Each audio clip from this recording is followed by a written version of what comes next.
क्रांतिकारी जोहार।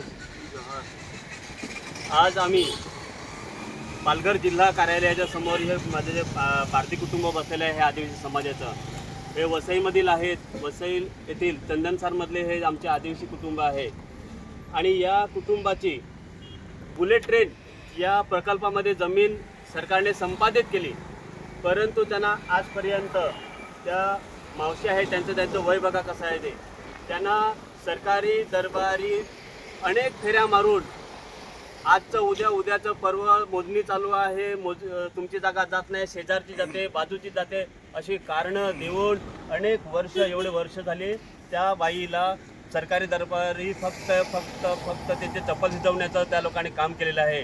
शेवटी नाईलाजाने ते उपोषणाला इथे बसलेले आहेत। मला वाटते 16 तारखेपासून ना 16 तारखेपासून इथे उपोषणाला बसलेले आहेत। तरीही या बुलेट ट्रेनच्या डिपार्टमेंट सक्षम अधिकारी ह्यांना त्याची जाग येत नाही। काल कलेक्टर मॅडमने एक बैठक घेतली, कलेक्टर मॅडमच्या अध्यक्षतेखाली एक बैठक झाली वाढवण बंदराच्या प्रकल्पाविषयी, त्याच्यासाठी ज्या जमिनी संपादित करत आहेत त्या बाबतीत त्यांनी संयुक्त बैठक घेतली सर्व डिपार्टमेंटची।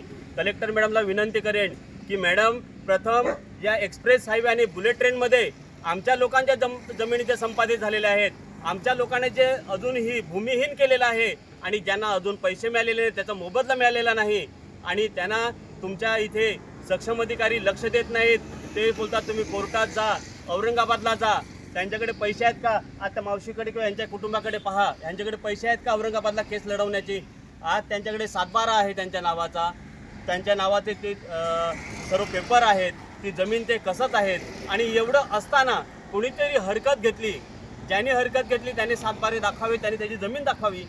हे एका दिवसामध्ये होणारं काम आहे, परंतु वर्षानुवर्ष या आमच्या पारधी कुटुंबाला हे सरकारी दरबारी हेलपाटे लावणारे हे जे अधिकारी आहेत, या अधिकाऱ्यांवरती लवकरच शासनाने कारवाई करावी आणि या पारधी कुटुंबाला लवकरच न्याय मिळावा, त्यांना मोबदला मिळावा, याच्यासाठी उलगुलान ब्रिगेड या पारधी कुटुंबाच्या सोबत आहे। तुम्हाला काय बोलले ते सरकारी अधिकारी, काय बोलले का? तुमचा बोला प्लॅट आहे, तुमचा अजून हे सॉल्व झालेला नाही निघत आणि तेव्हा मग आम्ही परत फेरमोजणी करू, हां असे बोलतात। कधी समजा तू असं केलं तर ऑफिसला जाल, तर कधी पालघरला इकडे पाठवतात, इकडे जवान सरपंच तसेच बोलतात की तुमचा अजून बोला फ्लॅट आहे, तुमच्या जागेचं काय अजून विकायला नाही लागलेला, मग आम्ही काय करायचं? पहा, हे गरीब कुटुंब आहे, आज वसईवरून इथे येऊन 3 दिवस झाले ते उपोषणाला बसल्यात। या बुलेट ट्रेनचं जे डिपार्टमेंट आहे, या डिपार्टमेंटला जर जमत नसेल, याच्यातील पुनर्वसनचे अधिकारी आहेत जे चव्हाण साहेब, त्यांना मी विनंती करेल की गोळा 7/12मध्ये जो जमीन कसते वर्षानुवर्षे त्याच्या कब्जामध्ये आहे, त्या माणसाला मोबदला हे देणं बंधनकारक आहे।